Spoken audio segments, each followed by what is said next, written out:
পদ্মরানীকে সঙ্গে নিয়ে ঝড়ের বেগে এসে তিনি ফৌজদার সাহেবের দরজার উপর দাঁড়ালেন। ঘরের মধ্যে তখনও ইনসান আলী সাহেবের সাথে ফৌজদার সাহেব আলাপরত ছিলেন। কোনো দিকেই নজর না দিয়ে কনকলতা সরাসরি ফৌজদার সাহেবকে প্রশ্ন করলেন, এটা কেমন কথা হলো বড় বাপ? আচানক এই প্রশ্নে ঘরের ভেতরের উভয়ে মুখ তুলে তাকালেন।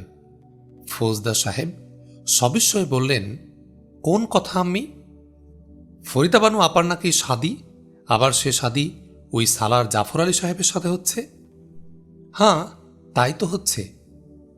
কিন্তু তা হবে কেন? ফরিদা আপার শাদি ওই জাফর আলী সাহেবের সাথে হবে কেন? সে কি, তার সাথে হবে না তো কার সাথে হবে? কেন, শরীফ রেজা সাহেবের সাথে? মানে? শরীফ রেজা সাহেবের সাথেই তো হওয়ার কথা এ শাদি, তার সাথেই তো মোহাব্বত ছিল ফরিদা আপার। ফৌজদার সাহেব হতভম্ব হয়ে গেলেন। তিনি বিব্রত কণ্ঠে বললেন, তওবা তওবা, ভাই বোনে বিয়ে? ভাই বোনে? শরীফ রেজা ফরিদা আম্মাকে নিজের বোনের মতো স্নেহ করে, ছোট বোনের মতো। ফরিদা ও শরীফ রেজাকে আপন ভাইয়ের মতো দেখে, গভীরভাবে শ্রদ্ধা করে। ফরিদার বিয়ে তার সাথে হবে কেন? প্রচণ্ড একটা ধাক্কা খেলেন কনকলতা। বললেন, হ্যাঁ, ভাইয়ের মতো? একদম নিজের বড় ভাইয়ের মতো।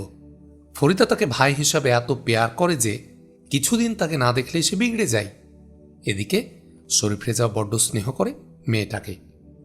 বড় বাপ, এদের মধ্যে সম্প্রীতি বা ভালোবাসা আছে ঠিকই, গভীর ভালোবাসা, কিন্তু সে ভালোবাসাটা তো ভাই বোনের ভালোবাসা, ভাই বোনের স্নেহপ্রীতি। এর মধ্যে তুমি অন্য ধরনের মহব্বতের গন্ধ কোথাও পেলে কোত্থেকে? মানে যুবক যুবতীর প্রেম বলতে যা বোঝায় সে প্রেম তুমি দেখলে কোথায়? কিন্তু বরং প্রেম বলো, মোহাব্বত বলো, এ সব কিছুই ফরিদা বানুর ওই জাফর আলীর সাথেই। জাফর আলী তার পছন্দ করা পাত্র। বড় বাপ, জাফর আলীর সাথে ফরিদা বানুর মহাব্বত ও দীর্ঘদিনের মহাব্বত অনেকটা ওই ছোটকাল থেকেই। এদের বিয়ের কথাও মোটামুটি প্রায় ঠিক হয়ে আছে। মানে ফরিদার আব্বার ইরাদা প্রায় ওই সময় থেকেই। এখানে তুমি গরমিলটা পেলে কি? কনকলতা হতভম্ব হয়ে গেলেন। তার হাতে পায়ে কাঁপন ধরে গেল। তিনি থতমত করে বললেন, কিন্তু আমরা যে, মানে আমি আর পদ্ম যে সেবার ওই ভুলুয়ায় গিয়ে স্বচক্ষে দেখলাম। কি দেখলে? ফরিদা আপা নিজের হাতে শরীফ রেজা সাহেবকে মালা পরিয়ে দিচ্ছেন। এবার কথা ধরলেন ইনসান আলী সাহেব। তিনি বললেন, দাঁড়ান দাঁড়ান, আমাকে এখানে কথা একটু না বললেই চলছে না। বিব্রত ফৌজদার সাহেব সাগ্রহে বললেন, বলো বলো, দেখো তো কি যেন একটা জট পাকিয়ে তুলেছে এই পাগলি মেয়েটা।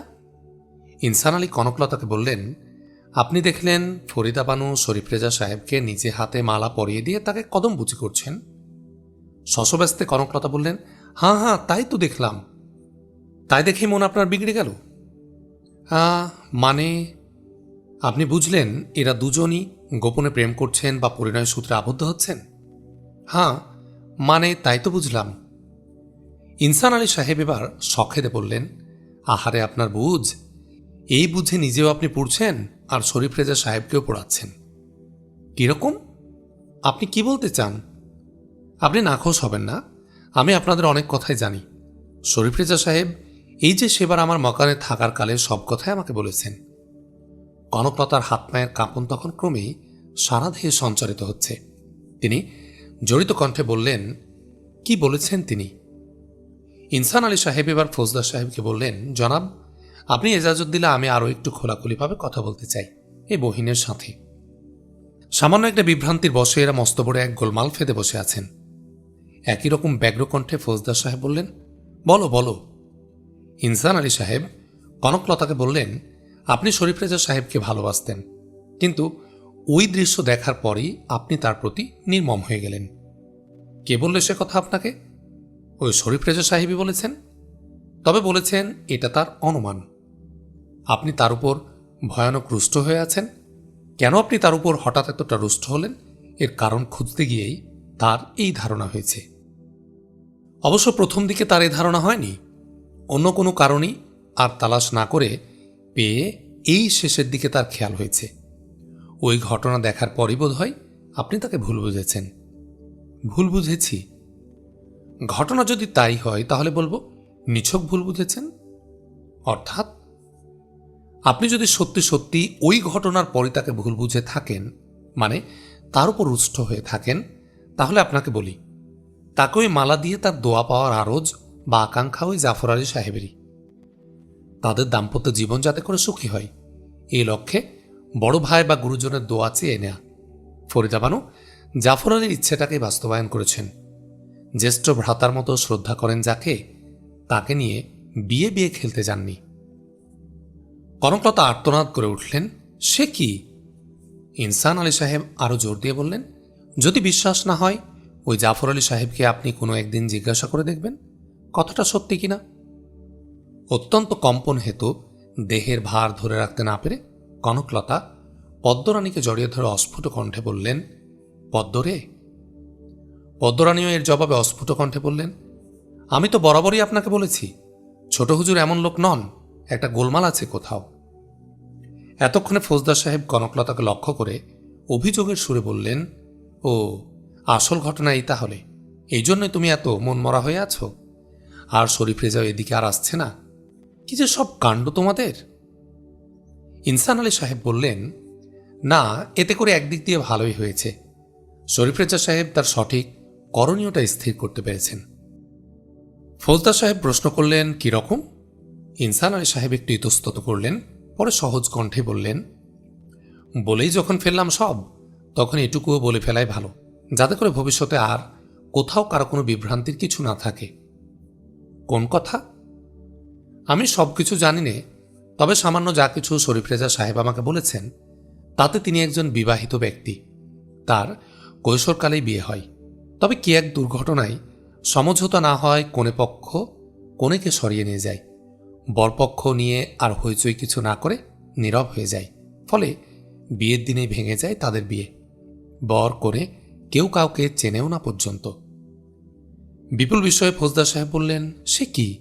শরীফ রেজা তো এ কথা কোনোদিন আমাকে বলেনি। তারপর? এটা কোনো বলার মতো কথা নয়, ঘটনাও নয় জনাব।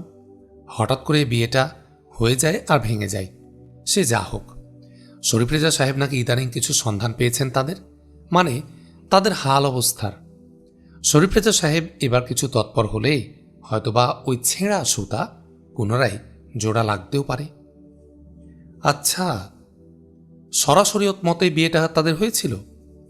এ দুনিয়াতে তো শরীফ রেজা সাহেবের আপন বলতে কেউ নেই, তাই তার ইদানিং ইচ্ছা হয়েছে খোঁজ খবর করে ওই বিয়েটাই পুনর্জীবিত করার চেষ্টা করবেন তিনি, এবং তার মাধ্যমে জিন্দেগির একটা অবলম্বন তৈয়ার করার কোশিশ করবেন।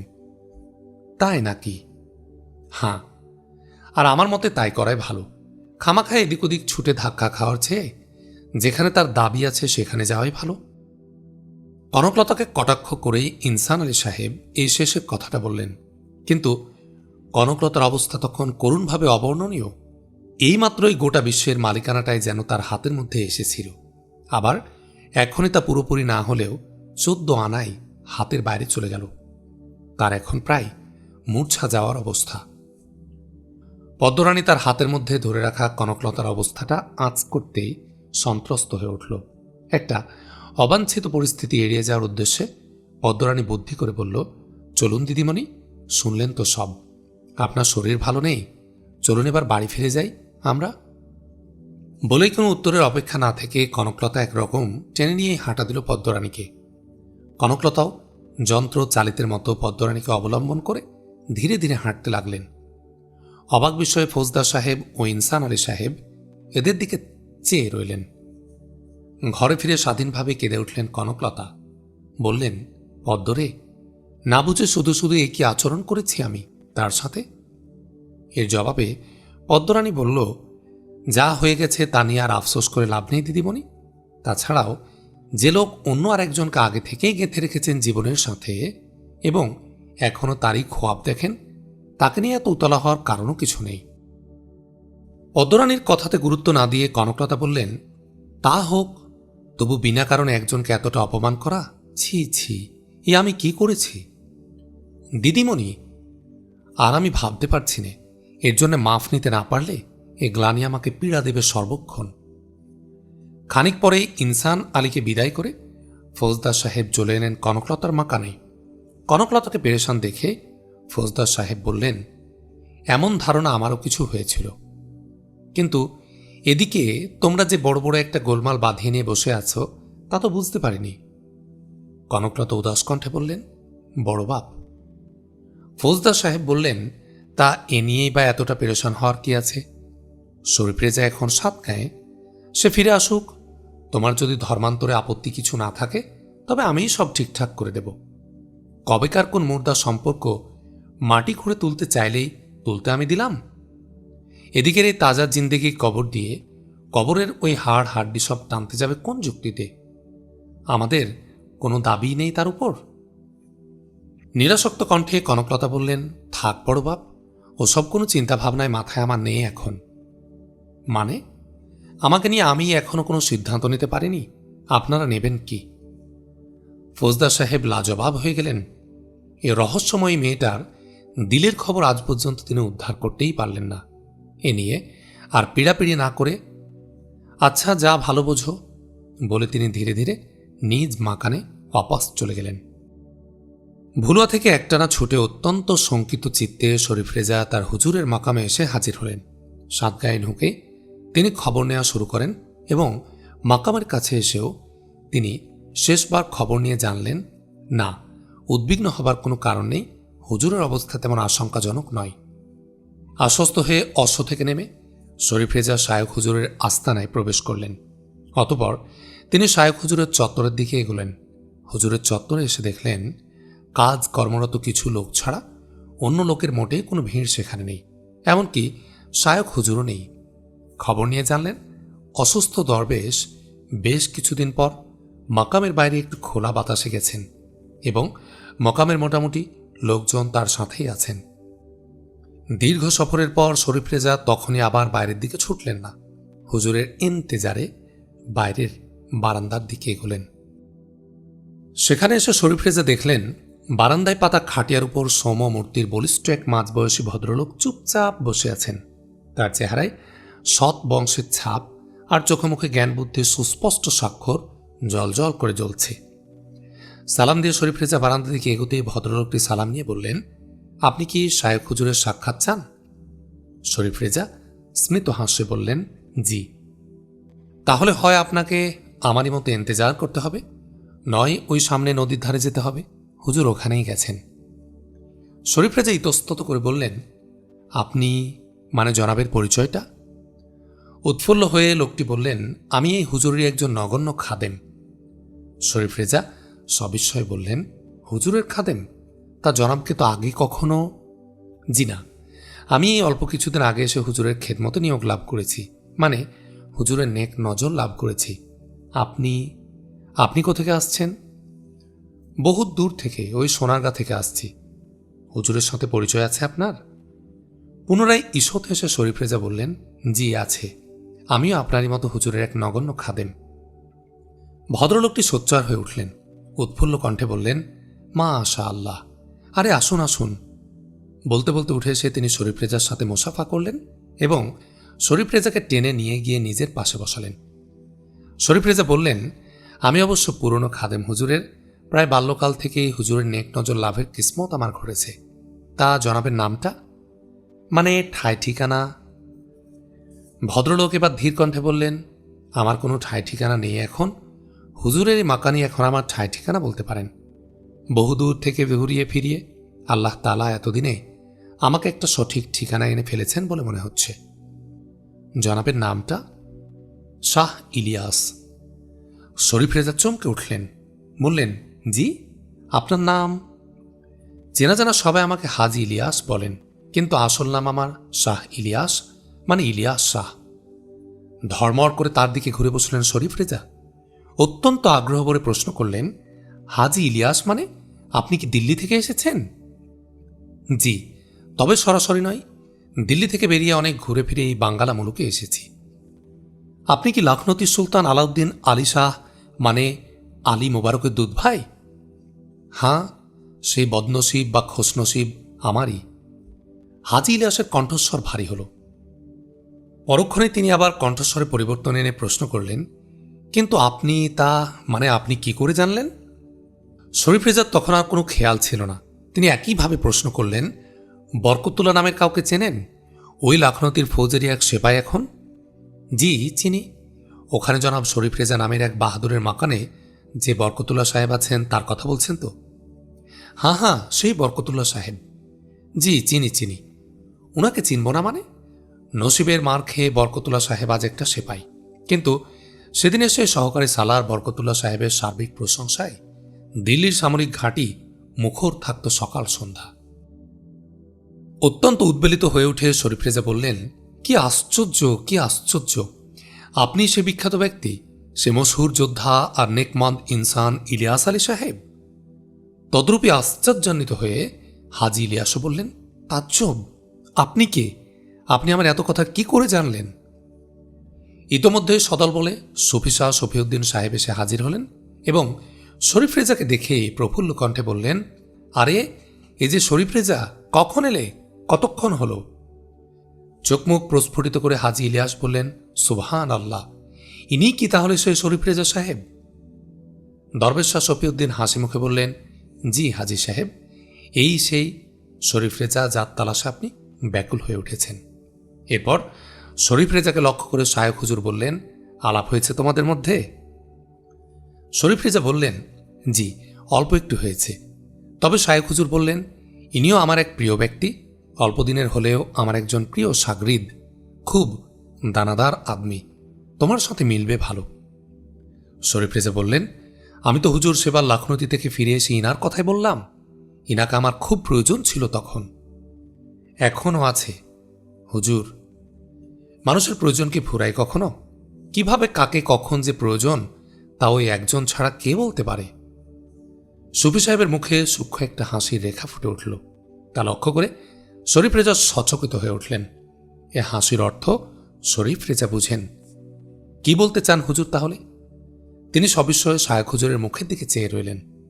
তা লক্ষ্য করে শায়খ হুজুর ফের বললেন, বুঝলে না, ইনাকে আসলে আমাদের প্রয়োজন। নিজেদের ইরাদা পূরণ নিজেদের লোক ছাড়া অন্যকে দিয়ে হয় না হুজুর। সে প্রতিজ্ঞা অন্যদের থাকে না। মসনদের মায়ায় তারা তালকানা হয়ে যায়, কোনো যুক্তির দিকে সহজে আর এগোয় না। তৈরি রাস্তা পেলে তারা হাঁটে, না পেলে আর হাঁটে না। আমার আকাঙ্ক্ষা, আমার কোনো মুরিদ যদি হাসিল করার ওয়াদা নিয়ে মসনদে গিয়ে বসে, তাকেই কেবল মসনদ বিভ্রান্ত করতে পারবে না। মসনদ থাকুক আর চলে যাক, সে গন্তব্য তক এগোবেই হুজুর। যেমন এই তোমরা, ইরাদা হাসিলের লক্ষ্যে তোমার বা সোলাইমান খান সাহেবের যদি আগে থেকে মসনদে উঠার নিয়ত থাকত, মসনদ তোমাদের বিভ্রান্ত করতে পারত না। তোমরা শেষ তক এগোতেই। তা মানে সুলতান ফখরুদ্দিন মোবারক শাহকে নিয়ে কিছুটা ভরসা করার ছিল, কিন্তু আর তা নেই। আলী শাহর তো প্রশ্নই কিছু ওঠে না।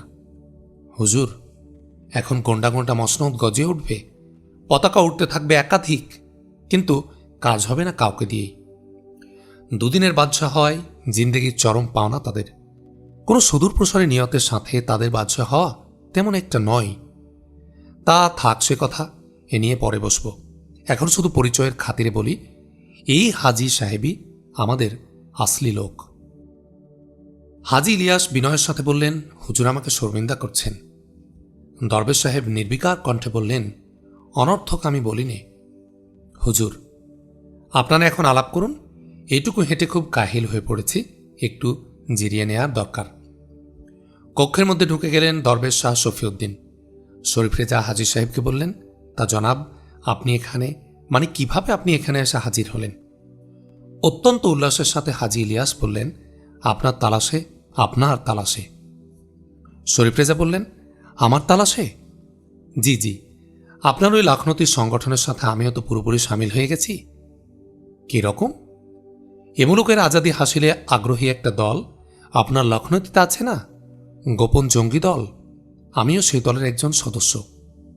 আপনি? জি জনাব, আমি এসে আপনার ওই জঙ্গি দলে যোগদান করেছি।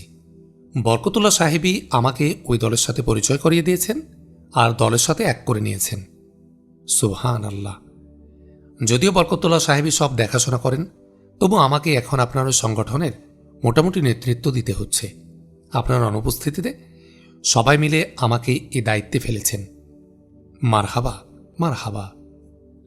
দল এখন সন্তোষজনকভাবে মজবুত জনাব, কার্যক্রমে হাত দেওয়ার উপযোগী। কিন্তু আপনার অনুমতি না পাওয়ায় আমরা কোনো পদক্ষেপ নিতে পারছি না। কোনো পদক্ষেপ নেওয়ার মতো একটা শক্তি কি সত্যি সত্যি দলের এখন হয়েছে? জি, বললামই তো, আমরা তৈয়ার। আপনাকে হাতের কাছে পেলে কাজ আমরা এতদিন শুরুই করে দিতাম। কাজ? কি ধরনের কাজ শুরু করতে চান আপনারা? লখনৌতির প্রশাসন থেকে সকলকে বের করে এনে স্বাধীন জমিনে স্বাধীনভাবে আমরা আত্মপ্রকাশ করতে চাই। এর পরের পদক্ষেপ লখনৌতি দখল করা। এখানে এসে হুজুরের অনুমতি সাপেক্ষে পরিকল্পনাটা আমরা ইতোমধ্যেই তৈরি করে ফেলেছি। অর্থাৎ যদি সোনারগাঁয়ের সুলতান আমাদের মদত দেন, ভালো, আমরা তার হয়ে লড়ব। অন্যথায় আমরা নিজেরাই লখনৌতি দখল করতে এগোব। আমাদের লক্ষ্য হবে এই সাতগাঁ, লখনৌতি, সোনারগাঁ অর্থাৎ গোটা বাঙ্গালা মুলুককে একটা স্বাধীন সালতানাতে পরিণত করা, যাতে করে দিল্লির বাহিনীকে কুকুর তাড়ানো তাড়িয়ে তাদের তকত আমাদের পয়দা হয়। দিল্লির কোনো নামগন্ধ এই বাঙ্গালা মুলুকের জমিনে কোথাও লেগে থাকুক, এটা আমরা চাইনি। বহুত আচ্ছা, বহুত আচ্ছা। একটা শক্তিশালী স্বাধীন মুলুক ছাড়া পরের গোলাম হয়ে ইজ্জতের সাথে বাস করাও যায় না। সুষ্ঠুভাবে দিন ও কওমের খেদমত করাও যায় না। জনাব, এই বাঙ্গালার মতো একটা গোমরাহি ঘেরা মুলুকে তো সে প্রয়োজন আরো অনেক বেশি। সাব্বাস। এখন আমরা তৈয়ার। জনাবের এজাজতটুকুর অপেক্ষায় শুধু আছি। হাজী সাহেব, আপনাকে করতে কিছু বলবো না, যা করার আমরাই সব করব। কিন্তু যেহেতু এ দলের মূল ব্যক্তি আপনি, মানে আপনি এর মালিক, সেহেতু এই দলটাকে কাজে লাগানোর আগে অনুমতি তো জরুর চাই আপনার। এমন অনেকেই আছেন আপনার অনুমতি ব্যতি রেখে একটা কদমও তুলবে না।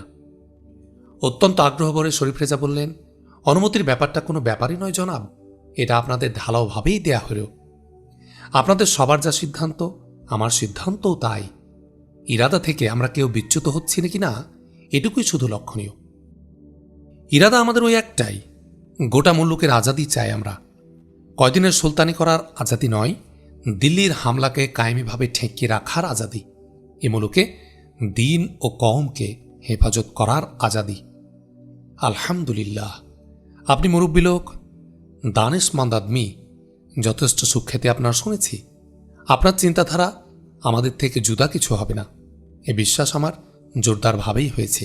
এখন হুজুরের এজাজতটা পেলেই। হুজুরের কোনো আপত্তি নেই জনাব, সে আলাপ আমাদের ইতোমধ্যে হয়েছে।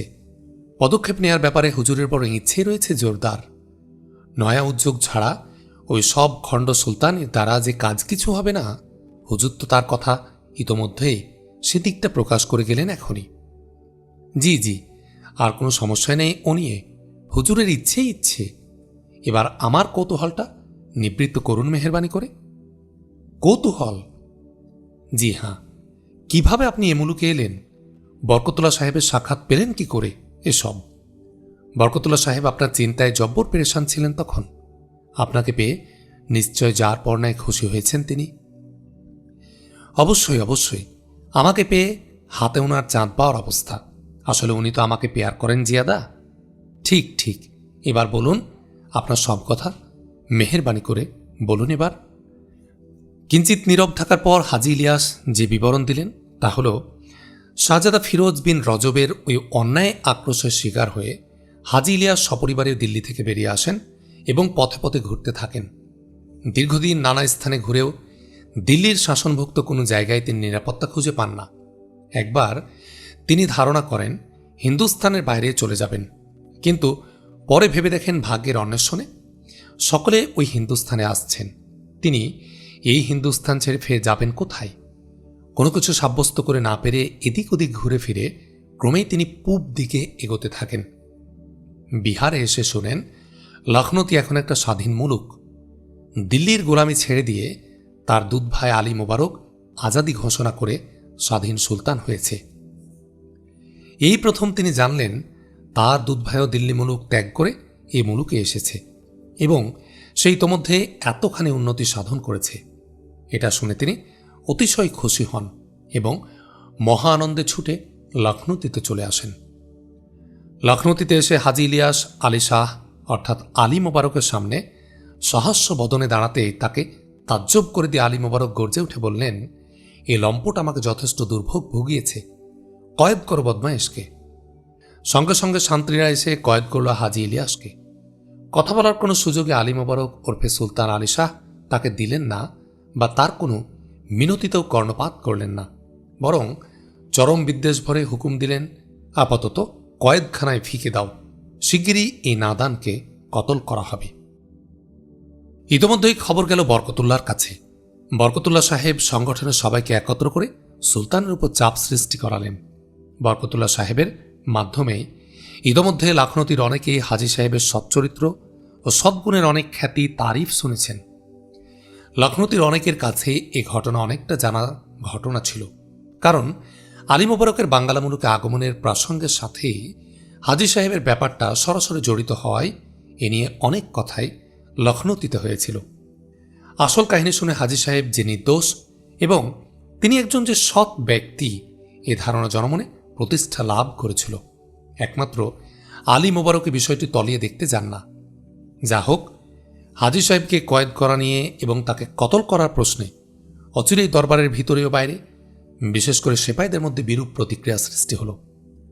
পরিস্থিতির চাপে পড়ে মৃত্যুদণ্ড স্থগিত করলেন আলী মোবারক, কিন্তু কারাগার থেকে মুক্তি তাকে দিলেন না। হাজী সাহেবের আম্মা অর্থাৎ আলী মোবারকের দুধমাতা এসে অনুরোধ করা সত্ত্বেও প্রথম দিকে আলী মোবারক টললেন না, কিন্তু সেনাবাহিনীর মধ্যে আক্রোশ ও বিক্ষোভের মাত্রা যখন ক্রমে তীব্র আকার ধারণ করল এবং আলী মোবারকের দুধমাতাও যখন আরও যে আকুতিতে সার্বিক পরিবেশ আচ্ছন্ন করে ফেললেন এবং তা দেখে যখন সেপাইরা তলোয়ার খুলে খুলে অবস্থা, তখন সুলতান আলী শাহ মুক্তি দিলেন হাজী সাহেবকে। মুক্তি দেওয়ার পরও যখন দেখলেন বিক্ষোভের ঝড় তবু থামছে না, তখন আলী শাহ সেনাবাহিনীর মাঝে নিজের আস্থা ফিরিয়ে আনার লক্ষ্যে হাজী সাহেবকে সেনাবাহিনীর এক বড় পদে নিয়োগদান করেন। এরপর কিছুদিন কেটে গেল। হাজী সাহেবের নির্মল চরিত্রের গুণে এবং তার হৃদয়ের স্পর্শে সেপাইরা অচিরে মুগ্ধ ও হাজী সাহেবের অনুরক্ত হয়ে গেল। কিন্তু আলী শাহর এ নিয়োগদান কোনো প্রীতির দান ছিল না। সাময়িকভাবে সবাইকে শান্ত করার উদ্দেশ্যে এ পদক্ষেপ নেন তিনি। তাই সবাইকে শান্ত করার পর আলী শাহ আবার হাজী ইলিয়াসকে খতম করার কায়দা খুঁজতে লাগলেন।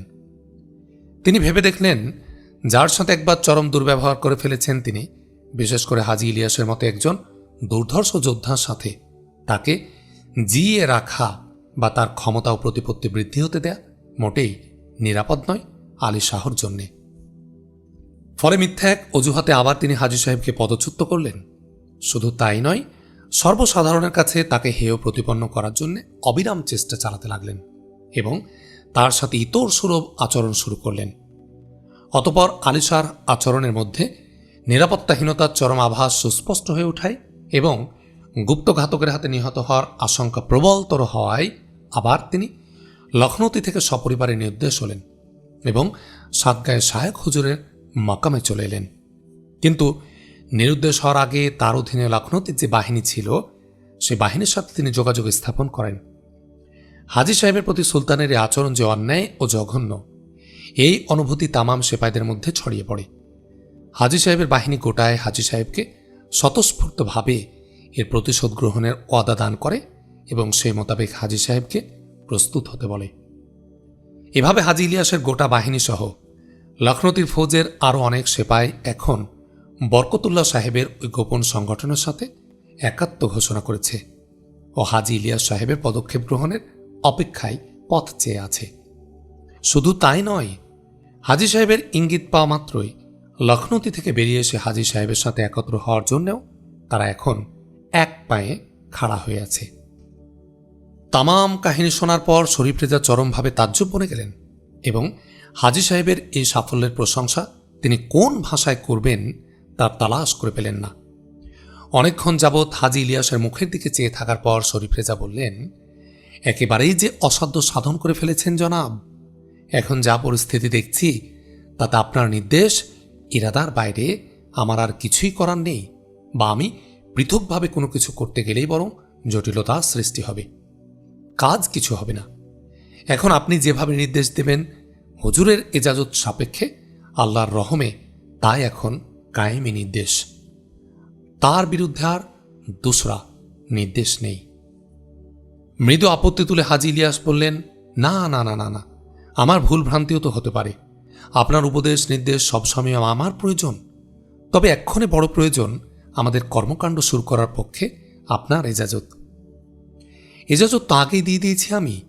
আমরা যা পারছি না বা পারিনি তা যদি আপনার দ্বারা আপনার ওসিলায় সম্পন্ন হয়, আমাদের কাছে এর চেয়ে খোঁজ খবর আর কি আছে? ইতোমধ্যেই শায়ক শাহ শফিউদ্দিন সাহেব ঘর থেকে বেরিয়ে এলেন। হাজী সাহেবের সাথে প্রয়োজনীয় আলাপাদি সেরে হাজী সাহেবকে বিদায় করলেন দরবেশ সাহেব এবং শরীফ রেজাকে সঙ্গে নিয়ে তিনি পুনরায় ঘরে ঢুকলেন। অতঃপর শরীফ রেজাকে সামনে বসিয়ে দরবেশ হুজুর বললেন, তোমাকে আমি যে জন্য ডেকেছি সে কথাই বলবো এখন। আমি জানি তুমি একজন শক্ত দিলের বাহাদুর। আকস্মিক কোনো ধাক্কা বা ভালো মন্দ সব কিসিমের পরিস্থিতি সামাল দেওয়ার তাকত তোমার আছে। শরীফ রেজা শঙ্কিত হয়ে উঠলেন। সে ভাব গোপন করে বললেন, হুজুর, আমার এ বিমার আপাতদৃষ্টিতে মারাত্মক কিছু না হলেও আমি বুঝতে পারছি এ বিমার আমার নিরাময় হবার নয়। এই সুস্থ এই অসুস্থ এভাবেই বাকিটা জীবন কেটে যাবে। অনেক বয়স হয়েছে আমার, বাকি জীবন বলতেও আবার দীর্ঘ কোনো জিন্দেগি বা জীবনকালের আশাও আর রাখিনি আমি। শায়খ হুজুরের মানসিকতার সাথে শরীফ রেজা সম্যকভাবে পরিচিত। নেহায়েতি আখেরি ওয়াক্ত ছাড়া নিজের এই দুর্বলতা এমনভাবে প্রকাশ করার লোক তিনি নন। এটা বুঝতে পেরেই শরীফ রেজা দিশেহারা হয়ে গেলেন। সংযত করার চরম চেষ্টা সত্ত্বেও তার ঠোঁট দুটি কেঁপে উঠল। নিয়ন্ত্রণহীন কণ্ঠের আকুলতা চাপতে চাপতে শরীফ রেজা আওয়াজ দিলেন, হুজুর,